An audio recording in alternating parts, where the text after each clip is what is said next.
Dalom. Amo na nga ton nga drain. Drain mo na sa hangin nga nagasulod sa imo nga tangke. Ara yang isa. Ikapabalachit. Dalom. Hindi.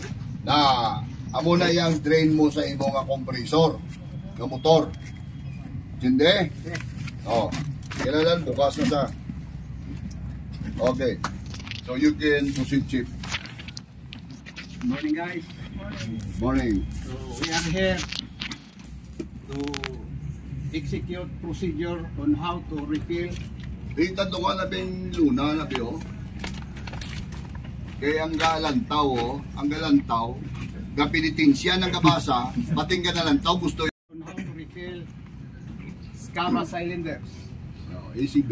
Okay, SCABA cylinder. So first, we must have to switch on power supply. Isa sa inyo nga duwa ang ma-execute. Power supply. Power supply. Good. Switch on. Second, switch on air compressor power. Air compressor power. Switch on air compressor power. Then connect air compressor gauge to cylinder and close the gauge valve and open the cylinder valve. Okay, i-connect ko no. Ang imo nga pag-connect kinahanglan ang pressure gauge mo kakaya. Hand tight lang ha, hand tight lang. Kaya kabudlay na karong kwaon.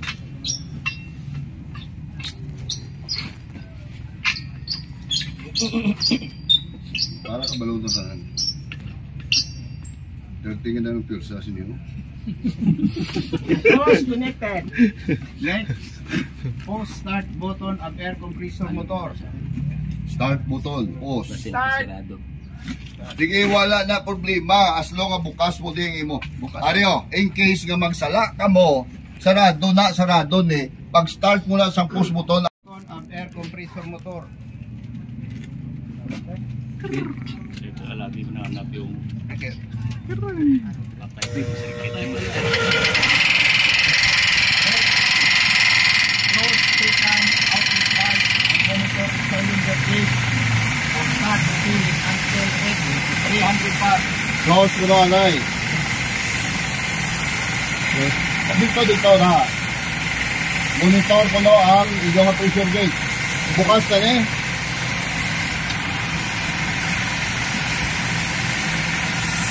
Okay. Hindi, bukas ulit. Kaso sana doon. Open mo na. So, i-close mo na ang iyong mga drain. And then monitor the pressure gauge. Okay. Mabalaan nyo na sa nga nag-refill na sa hangin kaya nagkambyo ng huli ka motor. Nabatihan nyo? So, ang iyong mga pressure gauge nasaka na. So, ang buti nyo nagakarga na. Eksakto na lang yung mga procedure. Kasi garang masakit. Air compressor. Outlet valve. Clearance valve. Ano siya din? If necessary, soak na cylinder tank. Butang sa akon. Tubig. Hina yung sa nabasa. Use the captain to avoid overheating of cylinder. Oh, from time to time ko no, buksan nyo ang inyong drain. Ang pagbukas ka, gabukas ang isa ang kamot nyo kasalod sa iya nga para ma-check nyo kung contaminated ang hangin yung kasalod o hindi. Sige, pagpuswa ka, hindi naman yan, ha? Oh, sarado, tanawang kamot mo. tubig. Oh, contaminated. From time to time, open the lip valve to drain water and oil moisture. Buksan mo na kuno from time to time. Tapos sarado. Hindi nyo na pagpalawigon, mabukas. Ano matabo? Mag-trip off ang imong compressor. Ang pagbukas sina pressurize mo siya. Mo na. So, sipon mo na. Hindi na nagaro. Ang palad mo to 140.